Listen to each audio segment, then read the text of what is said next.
Buenas noches, bienvenidos a las 8:45, hoy día domingo. Es un gusto estar con ustedes y discutir sobre los hechos más relevantes ocurridos a lo largo de la semana. Es el mes de diciembre, estamos ya a la altura del 5 de diciembre. Hoy es 6, domingo 6. Es domingo 6 de diciembre. Domingo 6. Muy bien, mañana vamos a quemar al diablo. Y a algunos personajes de la política. Ya vieron esas piñatas, por Dios. Es que eso he estado pensando todos estos días. Imagínate terminar tu vida política, tu carrera política en una piñata, convertido en piñata del diablo. Bueno, dale gracias a Dios, porque en el siglo XVI te quemaban literalmente, como no había piñata, no, a la piñata se quemaban al individuo. Entonces, yo creo que la quema del diablo todavía es una quema transferida, porque si no se los quemaría. Lo que pasa es de que también, Pedro, qué vergüenza. Sí, es muy bochornoso. Encima de todo y que estás preso y que no vas a salir en un buen tiempo. Bueno, la señora Valdetti quema la piñata y la bacteria. Roxana Valdetti y Otto Pérez Molina, convertidos ambos con traje de presidiario en piñata de diablo para ser quemado el día de mañana, 7 de diciembre, Día del Diablo. Muy bien, ya todo el mundo se ha saludado, bienvenidos a todos. Podemos arrancar con la primera discusión de esta noche. Vamos a hablar primero sobre, es que yo les iba a decir que ya vamos para el 7 de diciembre y aquí no para de haber noticias. Este ha sido un año verdaderamente pletórico en información y vamos a hablar de un tema que es muy relevante de la semana. Pero cuando usted vea todo lo demás que tenemos que discutir y que comentarle, se dará cuenta que, bueno, los diarios necesitan más páginas y los medios digitales un poquito más de extensión. Vamos a comentar primero respecto a esas 39 impugnaciones que ha recibido el Tribunal Supremo Electoral de parte de los diputados electos a los cuales no se les asignó una curul.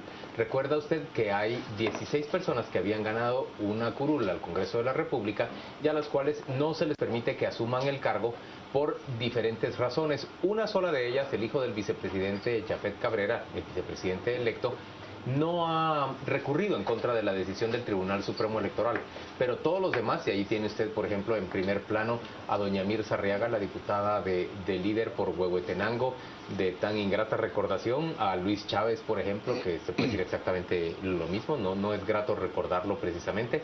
Mire, ahí está don Mario Rivera, ahí está Milene Mazariegos. Bueno, el Tribunal Supremo Electoral ha recibido ya recursos, impugnaciones en contra de su decisión, porque estas personas querrían y creen que tienen todo el derecho de llegar al Congreso de la República a pesar de la decisión del tribunal. Arranca la discusión. ¿Quién piensa que el tribunal está en lo correcto o errado? El tribunal está ratificando la decisión que tomaron desde que anunciaron que estos diputados quedaban fuera. Lo que hay que ver ahora es qué va a pasar en la Corte Suprema de Justicia cuando lleven los recursos allí y en la Corte de Constitucionalidad, que es la que va a tener la última palabra, y lo que siempre se cuestiona, cuál es la supremacía que tiene el Tribunal Electoral en estos casos. La situación es que estos diputados van a tratar de llevar su curul hasta donde puedan. Pero también es preocupante quiénes son los que van a asumir. No es que nos libraron precisamente de un Congreso que tiende sano, a este depurado, tráfico de influencias, a estos delitos porque pasan en su lugar otros diputados. Yo pienso que el proceso va a llegar a ser decisivo hasta que llegue a la CC. De momento, ¿cuánto tiempo va a demorar? Ese es el asunto. Seguro pasa después del 14 de enero. Va a ser un proceso muy largo, apenas empieza este viacrucis legal. Seguramente estos diputados van a asumir finalmente su curul. Como bien decía Paola, no es ningún alivio quienes asumirían. Algunos de ellos inclusive ya se menciona que podrían ser contratistas también. Yo lo que pienso es que no debemos de perder de vista el fondo de este asunto, y es que era lo que no se quería con que estas personas asumieran. Era justamente porque se pensaba que no eran idóneos, que no eran honrados. Estamos hartos de los casos de corrupción, de abusos en el Estado, y con lo cual este tipo de medidas solamente son como poner un bache, un alivio a la situación, pero no atiende el problema de fondo. Mientras no se haga una reforma profunda al sistema electoral en este país, vamos a seguir teniendo ese mismo tipo de representantes en el Congreso de la República. Digo representantes entre comillas. Entre comillas. Y sobre eso, pues no hemos sabido en qué anda la ley electoral y de partidos políticos, si la Corte de Constitucionalidad está por regresarla o no al Congreso de la República, pero independientemente de ello y de que hayan algunos logros en su contenido actual, sigue sin tocarse ese tema de fondo. La gente quiere una modificación al tipo de lista, no sería suficiente modificar el tipo de lista, tenemos que entrar al tema de las magnitudes de las circunscripciones electorales, tenemos que entrar al tema de la fórmula electoral. Al final, ¿qué es lo que queremos realmente solucionar? Que tampoco pasaba por reducir o fijar el tamaño del Congreso de la República. Entonces siempre nos distraímos en este tipo de, como bien decía, de baches o de chapuces, pero lo que tenemos que hacer es atender cómo vamos finalmente a evitar que esta situación se componga de raíz. Yo hace 2 semanas entrevisté a una magistrada del Tribunal Supremo Electoral aquí, y yo creo que a mí lo que más me interesa son las razones, los argumentos jurídicos que van a tener que valorar junto con los reclamos o los amparos en la Corte Suprema y la Corte de Constitucionalidad. Ella decía que la Corte Suprema y la Corte de Constitucionalidad pueden cambiar, pero que lo veía difícil por los argumentos que estaban. Y lo segundo es que se iba a dar en tiempo. O sea, se iba a dar tan rápido precisamente por el problema que generaría no hacerlo con la rapidez debida. Bueno, eso es lo primero.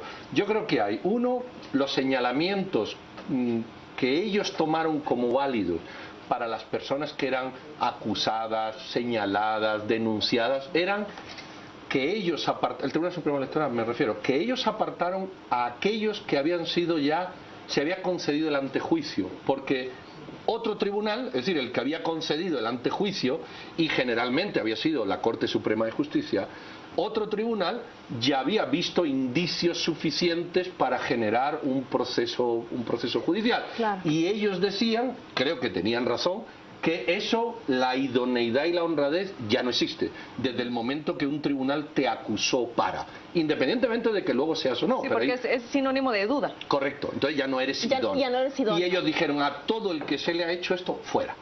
Me parece un argumento que va a ser difícil de deshacer por Tribunal Superior. Y lo segundo era los contratistas. Y ellos decían, mira, contratista, y eso hay que aclararlo porque muchos televidentes dijeron, es fulano y mengano. Y la señora dijo, mire, hemos sacado a los contratistas que fueron contratistas en ese momento, no que figuran todavía en las listas, porque figuran en las listas porque no se les ha pagado. Entonces, un contratista figura ahora en la lista, pero igual fue contratista en 2002, pero nunca se le pagó. Entonces, consta ahí. Y la tercera y última es que los que llegan, contestando a tu preocupación, ella dijo, bueno, los que llegan se les puede, la ciudadanía puede poner unas denuncias y volvemos a verlo. Hasta ese día, el Tribunal Supremo Electoral había dejado la mesa limpia. Nadie más iba a salir, salvo que se le pusiera una denuncia posterior por quien correspondiera. Yo creo que el tema de fondo es el que ha tratado Carmen. En términos generales, el Tribunal Supremo Electoral lo que está haciendo es resolviendo una demanda de corto plazo, la llegada de personas no idóneas a ocupar una representación popular en una curul, pero van a ser sustituidos por personas que tienen probablemente los mismos o peores vicios que aquellos a los que se está dejando afuera. Y de fondo lo que nosotros tenemos es la ausencia de un sistema político que verdaderamente le dé representatividad a la persona que llega al Congreso, por una parte, y por la otra, que se busque a los que verdaderamente deben llegar. El ciudadano, como se ha dicho 1000 veces, realmente no elige, él no está eligiendo. Hay una preelección que es la que se realiza adentro de los partidos políticos y suele realizarla el dueño del partido, el que pone quién va de candidato en cada lugar, y eso no es democrático. Ahí es donde tenemos que transformar las cosas de fondo, y me parece que el país, si bien eligió a un nuevo gobernante y va a iniciar en este momento, bueno, a un mes plazo, va a iniciar un proceso, digamos, de intento, un nuevo intento de recuperar o de hacer funcionar el sistema. El país va a volver a darse cuenta más temprano que tarde que necesita reformar en lo profundo su sistema político. Y lo vemos también con ese Congreso que se decía, bueno, 50% se reeligió y 50% de caras nuevas. Es decir, de nuevas, es que aquí no funciona nada más el hecho de que la cara sea nueva, es los intereses que esa cara va a ir a representar, y son los intereses de quien los financió y nada más. Lo que pasa es que el Tribunal Supremo... avanzado que tienen todo el derecho a presentar los recursos y de agotar las instancias, pero esa desfachatez de aferrarse a la curul, a pesar de que la ciudadanía les está diciendo no los queremos. Paola, yo tengo la impresión de que en el Congreso de la República no hay convicción plena del rechazo ciudadano, que yo veo a los diputados, por ejemplo, con toda la negociación del presupuesto y muchas otras cosas más, yo los veo todavía coqueteando, jugueteando con los acuerdos, con las negociaciones, con el beneficio directo para ellos. Yo no veo que por ellos haya pasado verdaderamente el movimiento ciudadano. Que se lo tomen en serio. Y que se lo tomen en serio. ¿Saben por qué? Porque no se individualizó. No, porque el Congreso es una masa ahí no, o sea, como sin nombre ni apellido y nadie se siente señalado pero sí han directamente. salido Pero escucha, muchos casos. aquí ha habido votos, nos guste o no. Líder ha sacado 55 diputados o 54. 49, algo así. Bueno, igual, 44, 45, 44, 45. Eso es una realidad. Eso es una realidad. Y el señor fulano de líder, o el señor mengano del Partido Patriota, o el señor perengano de la UNE, han sido elegidos. Por los poderes locales, Claro. Pedro. No te lo discuto, pero es una realidad. Entonces, la pregunta es, ¿cómo cambias tú esa realidad?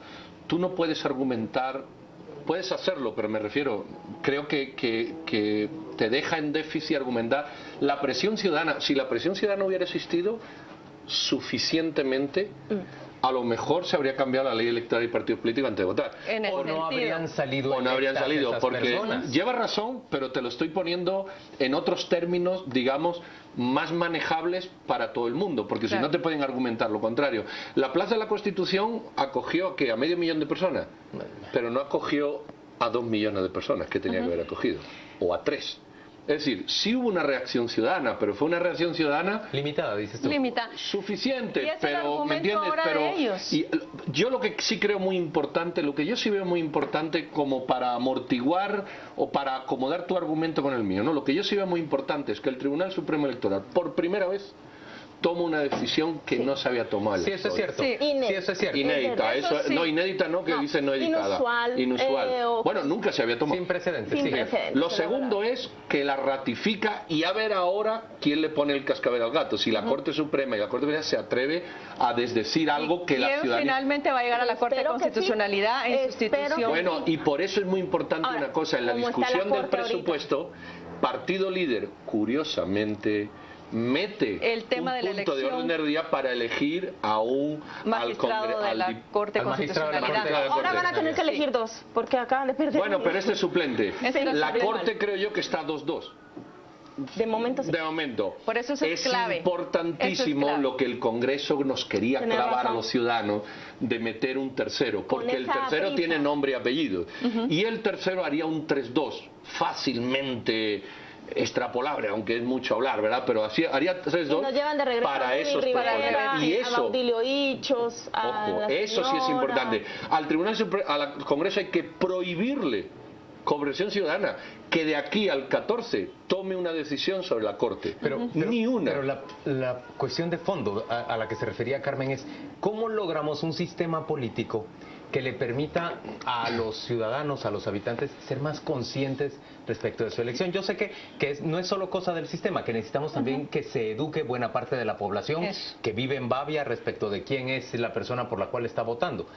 Pero ¿qué podemos hacer con el modelo político, con el sistema político, el modelo electoral, para lograr que esto funcione Yo verdaderamente? creo que pasa por dos cosas. Una, modificar ese sistema electoral, pero modificarlo tomando y valorando los aspectos técnicos que esto significa, a pesar de que, como suele decirse, es un tema político, sí, pero eminentemente técnico. Y es el tipo de análisis al cual el Congreso de la República no ha querido entrar. Es fundamental. ¿Y cuáles son las preguntas básicas cuando uno va a modificar un sistema electoral? Es, bueno, ¿qué es lo que queremos? ¿Mayor participación? ¿Cómo lograr mayor participación? No, queremos más gobernabilidad, con lo cual tenemos que ver cómo se introducen menos partidos políticos al Congreso de la República, por decir algo. No, queremos más representatividad. Entonces, ¿qué variables del sistema electoral tenemos que cambiar para que eso sea una realidad? Entonces, por un lado está ese factor, y por el otro, el que tú bien mencionabas, que es el tema de la educación ciudadana. Sí. Es decir, aquí, ¿qué es el argumento ahora que os están expresando? Es que el soberano nos eligió. El tema de la Bueno, reelección ellos no es lo los mismo. No eligió nadie. tendríamos en el país por qué estar prohibiendo la reelección si precisamente la reelección en términos políticos fue pensada para premiar o castigar a los funcionarios que no hacían bien su trabajo. El hecho de que aquí la ciudadanía los reelija consecutivamente y lleguen al poder hasta 25 años pasa por un problema de clientelismo que también se resuelve con la ley y con un problema también de educación. Pero escucha, es un error, y lo dijo aquí la magistrada, hablar de que el ciudadano elige a los diputados. es mentira, perdón. El Por el ciudadano tipo de elige al lista. partido Sí, así político, es. Sí. pero es muy importante porque Sí. eso es clave. Tú preguntas, ¿qué se podría hacer? Carmen ha dicho un montón de cosas. Yo agregaría, ¿cómo un ciudadano votaría más responsablemente? Y yo creo que hay una manera, no sé si es la mejor, pero sí es cómo votaría más responsablemente, que es eligiendo a la persona. Eligiendo a la persona. Yo también pienso que entonces a esa lo es una de las mejor hay que dar un modificaciones que se paso puede hacer. que el listado nacional lo pone el partido, por poner un ejemplo, ¿no? Pero tiene... Y el listado, no lo sé, es decir, puedes hacer una parte que ponga el partido como un paso previo y otra parte que se haga nominal. Entonces, cuando el ciudadano tiene que elegir a alguien, sí, ¿me entiendes? Sí hay. Claro, también está lo contrario, hay una relación clientelar mucho mayor. Pero tener una relación clientelar mucho mayor cuesta mucho dinero como para poder sostenerlo. Señores, tenemos que ir a la pausa comercial. Volvemos dentro de muy poco para seguir discutiendo los hechos más relevantes que han ocurrido a lo largo de la semana en nuestro país. Por supuesto, vamos a venir a hablar de esos dirigentes del fútbol guatemalteco que participaban en la Federación Internacional del Fútbol Asociado, la FIFA, y vamos a venir a hablar de cómo se les ha capturado, de las consecuencias que tiene para ellos todo este enorme escándalo que se ha dado a conocer desde el viernes último. Ya volvemos.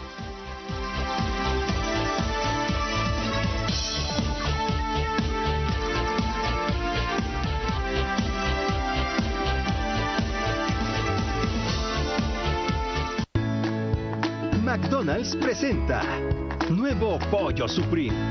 Frescas y jugosas pechugas de pollo preparadas en el restaurante. Crispy, empanizada en el momento. O grilled, sazonada con finas especias. Elija su pan favorito, blanco o multigrano. Pollo Supreme en sus 3 presentaciones: deluxe, guacamole o tocino. McDonald's me encanta. Lea esta semana en Contrapoder. El furor es contra ellas. La rabia es más contra las mujeres que contra los hombres patriotas, a pesar de que cometieron las mismas fallas y son acusados de los mismos vicios y delitos. Austero y atado, el presidente electo enfrentará a un presupuesto con ataduras y reducido en su techo. ¿Quién podrá defendernos? Los cambios de última hora en inteligencia civil dejan un vacío en la institución que debe defendernos del crimen organizado. Te prometo anarquía, la película más reciente de Julio Hernández. Fin de año, época de compras. ¿Qué regalarle a él? ¿Cómo elegir para ella? Acá nuestra guía. Esta semana en Contrapoder, enfoque, criterio, análisis. Búsquela en tiendas de prestigio o suscríbase al 2222-8722. Descargue la versión electrónica en Google Play o en el App Store. A las 10 p.m., el primer noticiero en el que las redes sociales son protagonistas. Un formato original y único que le da la posibilidad a usted que está en su casa de participar y analizar los temas de la coyuntura nacional con los mejores analistas de Guatemala. Durante los últimos 2 años y medio, usted ha participado noche a noche en este espacio de discusión plural, abierta y sin tapujos. Nuestro único objetivo es que su opinión y la nuestra construyan una mejor nación. A las 10 p.m., lo que usted postea en Facebook y Twitter se convierte en una opinión calificada y es a partir de ella que los analistas discuten y dan sus puntos de vista. Participe con nosotros en A las 10 p.m., el primer noticiero que le abrió espacios de discusión y tomó en cuenta su opinión sobre los temas que a todos nos importan. Este espacio de construcción ciudadana es suyo. Lo esperamos de lunes a viernes a las 10 p.m. en Noticieros de Canal Antigua. Canal Antigua, 2015, año de decisiones, año para ver Canal Antigua. Donde otros vieron oscuridad, nosotros vimos la luz. Donde el cuidado habita y los milagros ocurren. Avanzamos por ti y seguimos aquí.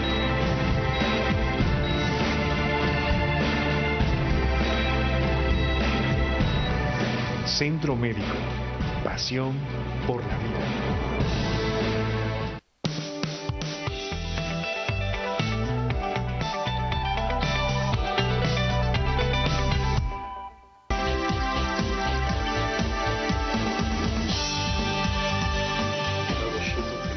Estamos de vuelta en a las 8:45 hoy día domingo, el viernes último, se dio a conocer que parte de la investigación de la Fiscalía General de Estados Unidos involucraba o veía como fuertes sospechosos y desarrollaba acusación directa en contra de dirigentes del fútbol guatemalteco.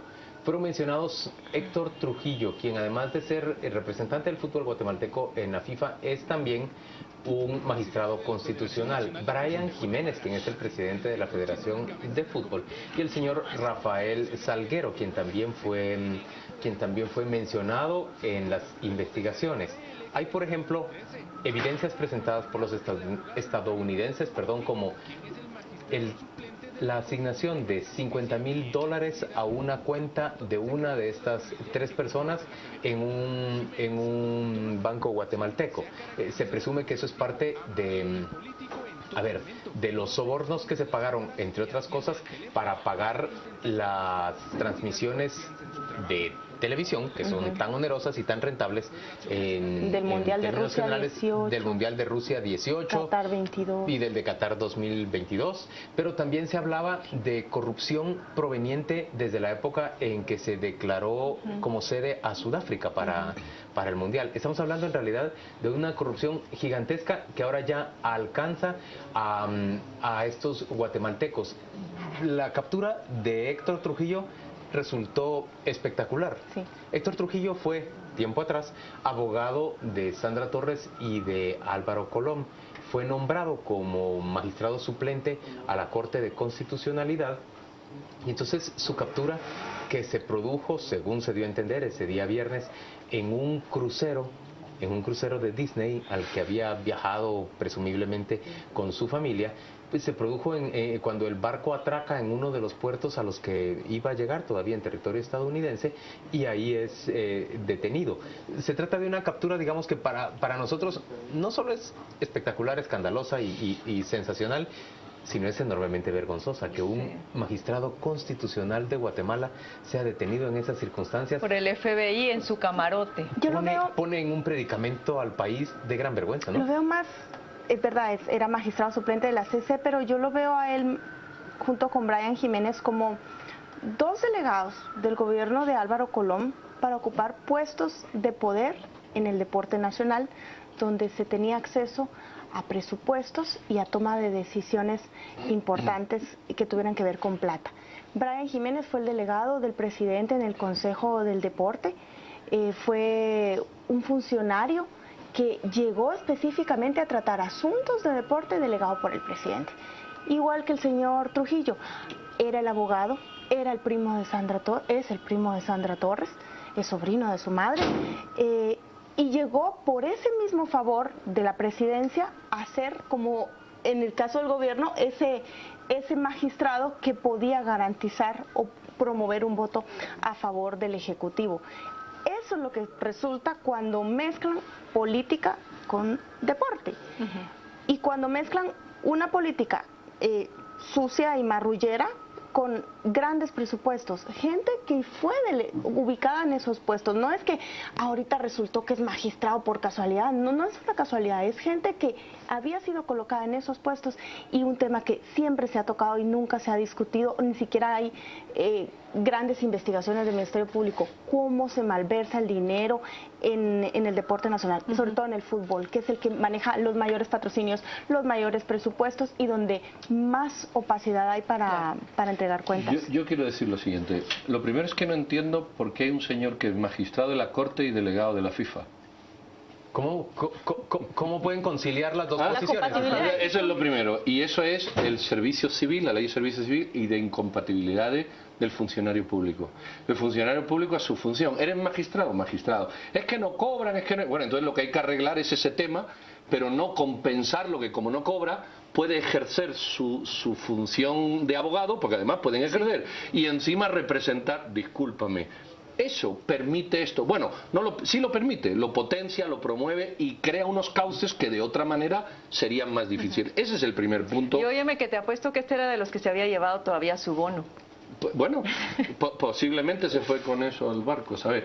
Lo segundo es que tenemos toda una discusión social enorme, y Carmen la apuntó antes, por la no reelección presidencial. O sea, aquí cada vez que hablamos de la no reelección presidencial entramos en éxtasis discursivo. Unos argumentos enormes. Pero nadie discute la no reelección de sindicalistas, que son públicos. Pues los sindicatos son de poder público. La no reelección de representantes de la Federación de Fútbol. Esa no la discute nadie. Y entonces te encuentras gente que lleva 20 y tantos años. Yo no sé si haciendo estas barbaridades, porque ahora ven las barbaridades que había. Entonces, el presidente solo 4 años, que es el que más fiscalizado está, el que más controlado está, el que vota el ciudadano, porque el ciudadano lo puede reelegir, como decía Carmen, o no. Y estos chanchullistas que se reeligen ellos mismos con maña, sindicalistas sobre todo, y ahora, no, es que es verdad, Pedro, llevan un montón. Hasta el representante del sector privado ante la junta directiva del ICS se repiten por tantos años. Por eso, que en realidad es indeseable, porque en buena medida... Los del directorio de la SAT, perdónenme. Claro, bueno, en buena otro ejemplo. medida esas posiciones te dan acceso a ciertos beneficios o a ciertos riesgos, te hacen vulnerables. No deberían de ser una vez. Ahora, miren, esto era un tema que ya se venía pues rumorando desde hacía mucho tiempo, la corrupción en la FIFA, pero también hay que poner el ojo acá a nivel nacional. Es que no es solamente el fútbol donde hay corrupción. No, la CDAG completa. Sí, imagínate, y eso ha sido permanentemente denunciado y han habido quejas de los mismos deportistas. Pero lo normalizamos, y el Ministerio Público, que una labor tan importante hace en estos momentos en lucha contra la corrupción, no ha llegado hasta el deporte, por ejemplo. No. Tienen, por ley constitucional, tienen más dinero del presupuesto las federaciones de deportes, el deporte en términos generales, que el organismo judicial. Es que eso y no es lo lo revisamos inaceptable. apropiadamente, porque la Contraloría hoy, en los últimos días hemos estado escuchando que el Contralor dice sí que ya iniciaron una serie de auditorías en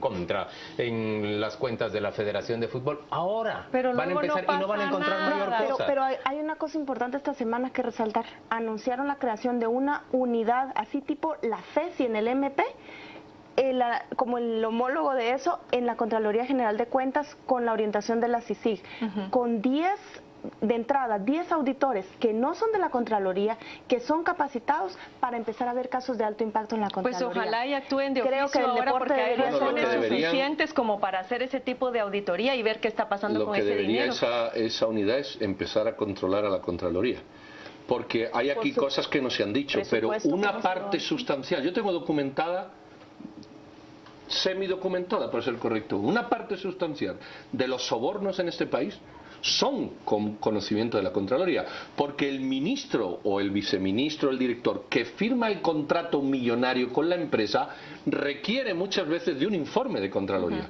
Y ese informe de Contraloría es el que se modela en función del pago que tú hagas, con nombres, con teléfonos y con apellidos. Entonces, quien hay que empezar es a anclarle el diente a la Contraloría. ¿Qué hace la Contraloría? Tú te vas al Congreso y todos los gastos del Congreso los firma un Contralor. Claro, que está en el Congreso. Entonces, en el Congreso se encargan de que el Contralor no tenga problemas. Es que hablábamos en el segmento anterior, de la necesidad de reformar a profundidad el sistema político y el modelo electoral para hacer más asertiva la elección de nuestros cargos públicos. Pero exactamente lo mismo tenemos que hacer con la Contraloría o con todo nuestro poder control. Realmente, ¿qué queremos que pueda hacer la Contraloría y qué no queremos que pueda hacer? Porque en este momento solo le permitimos que haga glosa de lo que ya se gastó. Sí. ¿Eso es realmente lo que queremos? No.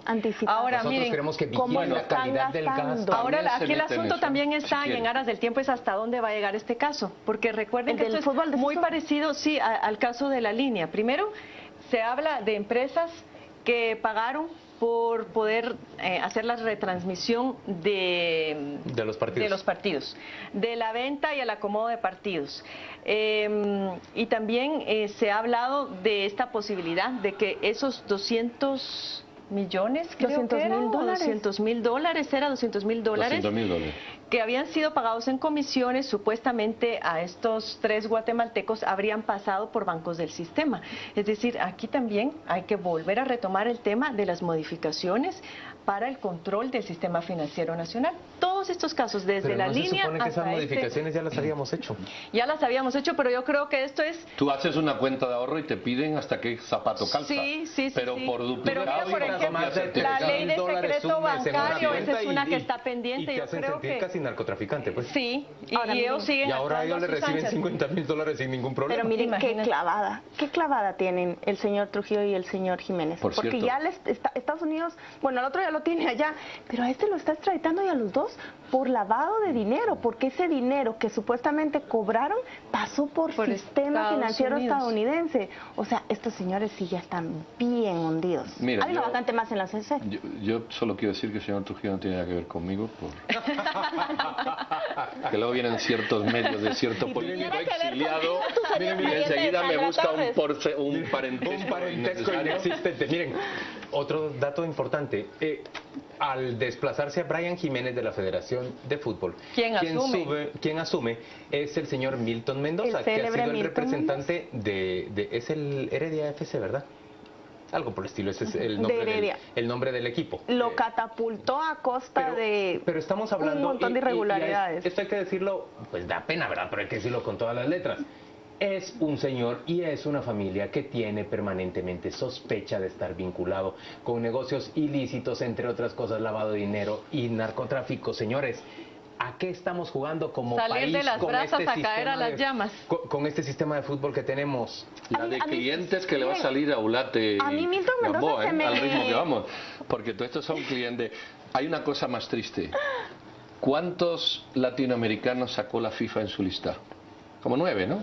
Y de esos la mayoría son guatemaltecos, eran 3 guatemaltecos. La mayoría eran guatemaltecos. La mayoría eran guatemaltecos. Es decir, somos el país, uno de los países más chiquitos que más sinvergüenzas produce. Bueno, estaremos en el récord. Hasta un ex vicepresidente de Honduras, ¿te imaginas? También involucrado. Sí, lamentablemente. Hasta un ex vicepresidente de Honduras. Bueno, Milton Mendoza, la familia no tiene sospechas con él. Tiene a un familiar, Haroldo Mendoza, detenido, reclamado por Estados Unidos por narcotráfico y por ser una familia de grandes delitos cometidos en por una gestión de cuatrerismo. Yo tengo una duda. Del país. Si a ti te detienen en el barco de Disney, ¿te devuelven el importe o no? Mira, pues... ¿Tú crees? No sé. ¿Tú te preguntas si el señor Trujillo va a conseguir que le devuelvan? No creo. No creo que le devuelvan el... Muy difícil. Eso sí es jodido, porque te quedas sin has disfrutado. Eso sí está mal. Señores, vamos a ir a la pausa comercial y volvemos dentro de muy poco. Tenemos un solo segmento para discutir de muchas cosas más y no queremos irnos sin dejar hechas algunas puntualizaciones sobre el presupuesto que ha sido, mire usted cómo trabajan los diputados al Congreso de la República, aprobado al límite de la hora de cierre constitucional, de la hora fatal que la Constitución impone.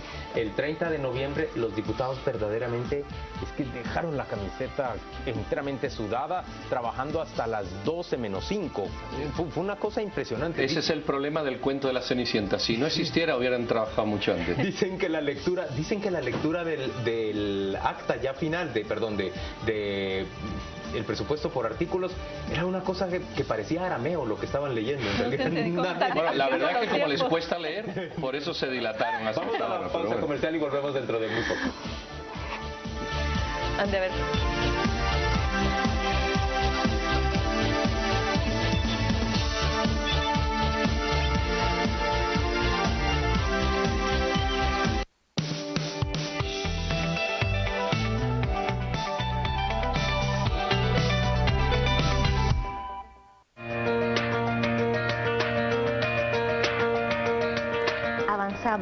Avanzamos en tecnología.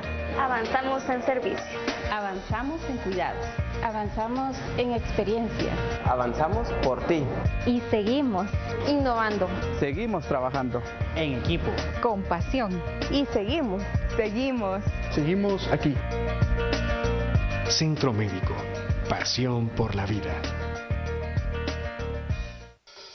Necesitas ver deportes. Más deportes. Mucho más. Mira todas las disciplinas deportivas. Por Antigua Sport. Por Antigua Sport.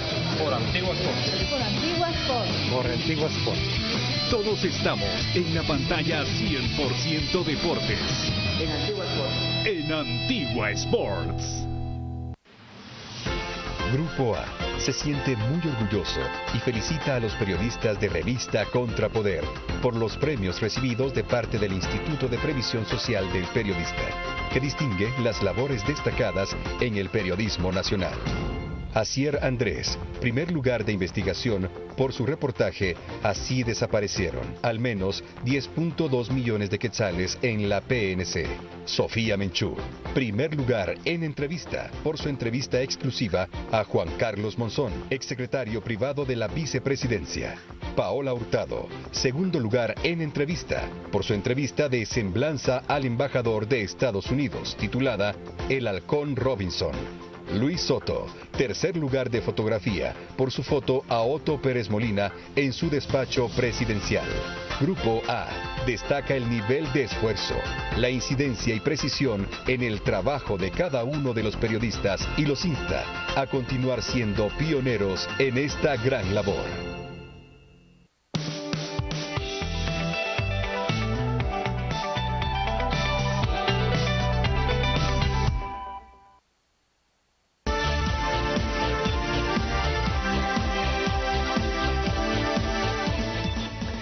El domingo a las 8:45 hablamos del Congreso de la República y la aprobación del presupuesto para el año 2016. Así, yo lo voy a poner en unos cortos y breves términos. El presupuesto que se ha aprobado es de 70.796 millardos de quetzales. Ese es un presupuesto menor del que originalmente había pedido el Ministerio de Finanzas, pero es un presupuesto mayor de lo que sensatamente se va a recaudar. Se hacen unas estimaciones de ingresos de aproximadamente 50 millardos de quetzales cuando las autoridades y los conocedores dicen es difícil que se logre recaudar más de 52 millardos. Entonces hay una brecha ahí. La SAT, todos sabemos, sigue postrada y es muy difícil que pueda alcanzar la meta que se ha autoimpuesto. Por el otro lado, el presupuesto le ha hecho caso o ha prestado atención a lo que pedía el nuevo gobierno, el gobierno entrante de Jimmy Morales, pero entre otras cosas han reducido ligeramente la asignación para el Ministerio de Salud. El presidente Morales, cuando candidato, prometía unos servicios de salud decentes, correctos, medicamentos y abastecimiento de alimentos y de equipo permanentemente en los hospitales. ¿Cómo va a lograrlo con ese presupuesto? En términos generales, se le ha incrementado al ministerio, al organismo judicial, se le ha incrementado al Ministerio Público, se le ha incrementado, se le da un aporte extraordinario a la Universidad de San Carlos, se han hecho muchos recortes en áreas que se consideraban superfluas, pero el presupuesto difícilmente le va a permitir al gobierno de la República actuar en las áreas en que se le está exigiendo que actúe. Lo más, digamos, aquí la gran pregunta es ¿cómo van a financiar ese presupuesto y qué medidas va a tomar el presidente Jimmy Morales para reducir esa brecha entre ingresos y gastos? Eso es algo que va a tener que definir en sus primeros días de gobierno. Preocupa, como bien decía Juan Luis, el tema de salud, el tema que se le haya reducido a educación. En términos generales, pues la mayor parte de secretarías también tuvo reducciones importantes, con lo cual la capacidad institucional para dar respuesta a las demandas ciudadanas va a ser muy limitada. Yo quiero mencionar, digamos, como temas positivos que se transparentan los subsidios y las subvenciones en el presupuesto.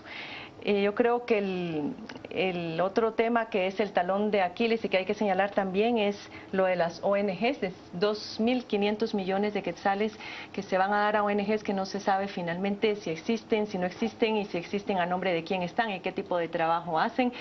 Se quedó como un tema pendiente y más bien me da la impresión de que estos 70.000 millones, ¿verdad? Millardos que finalmente se aprobaron, no sé, me da la impresión de que no tienen mayor sustento técnico. Era como decir, bueno, el techo eran 72.000. El techo original que se había planteado.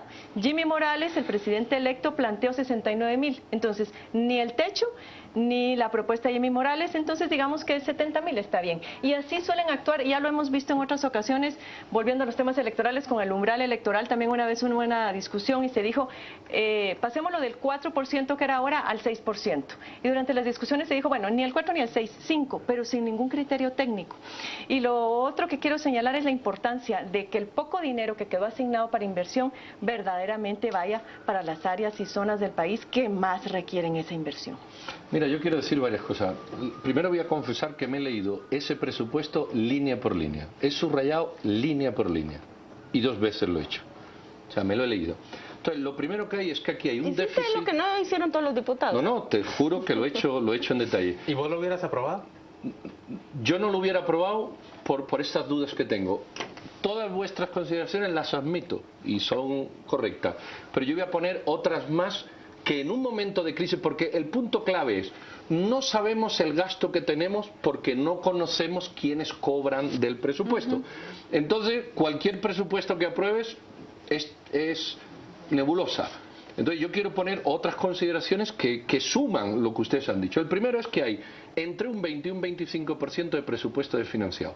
Un 20%, que es un 18 punto algo. Si admites que se van a recoger 54.000, creo que 54.555.000 de la SAT, o si se van a quedar en 50.000, hay un 25% desfinanciado.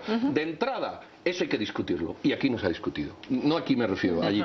Lo segundo es reforestación, el PINFOR y el PINPER, que yo me enteré que era eso. 400 millones. 400 millones, 235 y 100 no sé cuánto. Bueno, en un momento de crisis, eso del PINFOR y eso que... Lo segundo es, fertilizantes, siguen ahí. Pedro, lo anularon. No nos anularon. Está ahí en agricultura, míralo. Pero no hubo alguna enmienda. No, sí, enmienda ha habido 1000. Entendí que que yo recuerde no, pero anyway, si quieres quita este. O sea, no. Subsidios a los buses capitalinos. Bueno, ¿el país tiene que subsidiar los buses capitalinos? ¿O los capitalinos? ¿O subsidiamos todos los buses? Bueno, es que esto es otra discusión porque estamos en un momento. Siguiente, publicidad de cada ministerio se te va en 300 millones si tú sumas. ¿Realmente tiene que haber publicidad? A lo mejor no tiene que haber en un momento determinado y centralizar la Secretaría. Tercero, la seguridad. Oye esto, la seguridad presidencial y vicepresidencial cuesta al día $500,000 de quetzales. Lo voy a repetir. El rubro seguridad presidencial, vicepresidencial, que son los 203 millones que tiene la Secretaría Presidencial, 175 es para seguridad, 400 no sé cuántos mil al día en un país que asesinan a 14. En vez de bajarse el sueldo del presidente, tenía que bajarse esto. Estás hablando de presupuesto de SAS. Estoy bajando, sí, en general, de seguridad presidencial. Lo último, áreas protegidas, 200 millones, y se lo dan al Ministerio de Defensa. 200 millones de pesos. Bueno. Y muchos más. Entonces quiero terminar con otra cosa. 4.500 millones es la suma de COCODES y de no sé qué más. Y Comudes. 4.500 millones. Ojo. Eso es el listado geográfico, sí. Ojo, 4.500 millones. Bueno, y que se ha hecho en los últimos años en COCODES y Comudes. A ver, pongamos sobre la mesa y te das cuenta que no hay 4.500 millones por 10 años. Y lo último, es positivo que fija el tope del 0,29. Eso también, sí. Pero ojo, ¿cuánto es el tope del 0,29 para educación? 1.100 millones. 1.100 millones del O sea, se contrata a todas estas personas hasta por 1.100 millones de quetzales en el renglón 029. Así, educación. Pero son 1.100 millones de plata. Sí. Exactamente. ¿Qué te quiero decir con esto? Que el presupuesto era una oportunidad de oro para de verdad decir, miren muchachos, vamos a hacer un presupuesto ceñido, vamos de verdad a ver cuánto gastamos, si hay que dar más a educación y salud porque ya presuponemos que está mal, démoselo, aunque ahí haya otro agujero, pero hagamos esto. Aquí hay muchos miles de millones que yo calculo cercanos a los 8 o los 9.000 que seguimos perdidos. Que giran alrededor de todos los aspectos clientelares que no están dispuestos a renunciar. La racionalidad electoral que es la que prevalece. La presidencia de la República nos va a costar 203 millones de quetzales durante el año. 173 seguridad presidencial y vicepresidencial. Está súper cuidado el presidente y los ciudadanos completamente desprotegidos. Es que no tiene lógica que reciba más una SAS que una Secretaría de Inteligencia Estratégica del Estado. Bueno, la Secretaría de Inteligencia sí tiene 68, 80 Imagínate. y tanto. Pero miren, Es interesante la decisión que tomó el equipo de Jimmy Morales de apartarse de la negociación del presupuesto y decir, bueno, que quede en responsabilidad de los diputados cuánto aprueban. Pero una vez aprobado, la pelota vuelve a estar en la cancha del equipo de Jimmy Morales, porque es él quien tiene que conseguir una excelente relación con el Congreso. No puede permitirse esos desplantes que hacía Otto Pérez Molina, de mandarle sus informes por escrito, de no llegar a hablar, de tener pésimos lobistas interlocutores con los diputados. Miren cómo le fue en el primer año. O de confiar que no en la buena voluntad como el presidente Maldonado. O que tenía jefes de bancada que tenían pugnas entre sí. Recuerdan que la bancada del Patriota tenía 2 subjefes porque no lograban ponerse de acuerdo. El ala de Sinibaldi, el ala de Roxana, el ala del presidente. Eso no se lo puede permitir el equipo de Jimmy Morales. Sobre todo que tiene una bancada tan esquelética, tan... que si se pelean entre ellos va a quedar uno en cada posición. Si se pelean entre ellos y se someten, necesita robustecerse y necesita limar esas asperezas que ya generó su primer desaire a los congresistas. Ahora, ¿cómo va a entrar Jimmy Morales al Congreso? Muy debilitado. Y los diputados están muy robustecidos. La bancada de la UNE va a ser una oposición sumamente dura. Creo que esos errores que cometía el líder y el propio Patriota de estar interpelando ministros, la UNE se va a cuidar mucho de no perder el tiempo con eso y va a ir directo a fiscalizarle al equipo de Jimmy Morales. Con lo del presupuesto, sí, tiene poco y tiene que conseguir buenas negociaciones para poder hacer con las miserias y con el déficit y con las cascaritas lo que pueda para arrancar el primer trimestre. Ahí encaja la circular esa. Señores, vamos rápidamente a discutir la decisión del honorable juzgador, el juez Gálvez, que ha decidido enviar a juicio a Ofelia Beatriz de León y a Roberto Barreda. A ella es la madre de Roberto Barreda. Roberto Barreda es el acusado de haberle dado muerte a su esposa Cristina Sicavisa. Este es un caso que va a juicio según la decisión del juzgador. Y es un caso, por supuesto, que ha mantenido la atención enorme de buena parte de la ciudadanía. ¿Qué piensan ustedes de esa decisión del juez? ¿Y qué se puede prever de este proceso en el que buena parte de la prueba ha sido presentada en estas audiencias que vimos en los últimos 3 días? A mí lo que más me sorprende es que se hayan llevado 4 años en el proceso para finalmente enviar a juicio a Ofelia de León y a Roberto Barrera. El sufrimiento que ha tenido que enfrentar la familia Sicavisa, no hay duda de que eso es indecible, tener que estar enfrentando tanto obstáculo, tanta dilación. Hubo mucha controversia en cuanto a la posibilidad de que esto no llegara a juicio finalmente porque no existe cuerpo, y al no existir cuerpo aparentemente no había delito y no había cómo llevarlo a juicio. Finalmente, al parecer, Carmen, si Roberto lleva 2 años de que lo capturaron, tampoco estaba él acá. Habrá que ver entonces, no hay duda de que el juez Gálvez finalmente tomó en consideración todas otra serie de pruebas racionales que han sido presentadas en el caso para tomar esta decisión. Y bueno, habrá que ver qué más sigue. Lo que a mí me hace pensar también es, esta es una familia que no se ha rendido, una familia que ha seguido luchando, una familia que tuvo el acompañamiento de la Fundación Sobrevivientes, que finalmente lo dejan como creyente adhesivo del caso. Pero uno debe pensar en qué situación de indefensión realmente estamos todos los ciudadanos el día en que necesitemos acudir a un tribunal de justicia. En realidad no sé si todos tendríamos ni el tiempo, ni los recursos económicos, ni la fortaleza moral para llegar hasta las últimas consecuencias. Yo resumo en 2 lo que me llamó la atención de lo que presentó el MP en esta recta final antes de ir a juicio.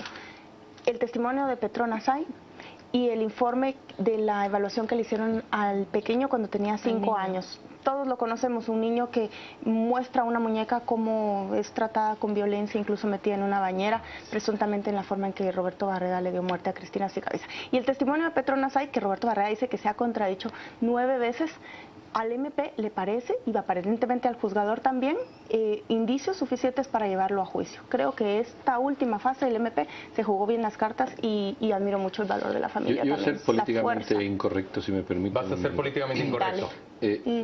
Pero no solo con este caso, también con el caso Valdetti, que se ha llevado al juzgado, y con el caso, si ustedes quieren, Pérez Molina, que presumo que se va a llevar. Yo creo que hay indicios suficientes para que haya un juicio. Eso no tengo la menor duda. Hay declaraciones que las podemos contrastar o lo que sea. Hay unos indicios que podemos pensar que son pocos o escasos o suficientes, pero es indiscutible que hay indicios, en mayor o menor medida. Yo eso no lo niego. Lo que sí me preocupa desde la perspectiva de la justicia, que es exactamente lo que se persigue, ¿no? De la perspectiva de la justicia, es que aquí hay 2 personas condenadas ya, que se llaman Roberto Barrera y Rosana Valdetti. Quiero mezclar los 2 juicios porque creo que tienen este paralelismo. Las redes sociales son la guillotina del siglo XXI. Y yo cuando veo en redes sociales insultar a ambos, maltratar a ambos, hundir literalmente, deshumanizar a ambos, y si se pudiera matar a ambos, disculpen, pero si la red social generara una guillotina, la opción de te corto el cuello posiblemente salía mayoritaria. A mí eso me preocupa porque uno dice, punto número 1, aquí hay una condena social y las brujas de, ¿cómo se llama aquella bruja de Harlem? ¿Cómo era? Harlem. La bruja de Harlem las mataron así y la Inquisición mataba así. Otra cosa es que haya una demostración suficiente, pero creo que socialmente debemos de ser muy educados, muy prudentes, porque mañana este sistema nos puede tocar a nosotros. Así es. Dejamos aquí esta discusión. Vamos rápidamente a presentarles solo la portada de la revista Contrapoder, que esta semana le llama a un debate, a una discusión. Hay más saña en contra de ellas. Ahí están las mujeres patriotas, las más detestadas de las políticas en los últimos tiempos. Pero la pregunta es, ¿se ensaña más la ciudadanía con las mujeres que con los hombres patriotas? Lea la discusión, da para un debate bien relevante sobre unas consideraciones bastante machistas de parte de esta sociedad. Gracias por acompañarnos, lo esperamos en unos instantes apenas en el Destino 2016, el debate de la semana. Vamos a conversar con candidatos que fracasaron en su intento por llegar a la presidencia de la República, pero que tienen mucho que decirle a quien sí les ganó esta jugada. Buenas noches y por supuesto nos vemos en unos instantes en Destino Debate.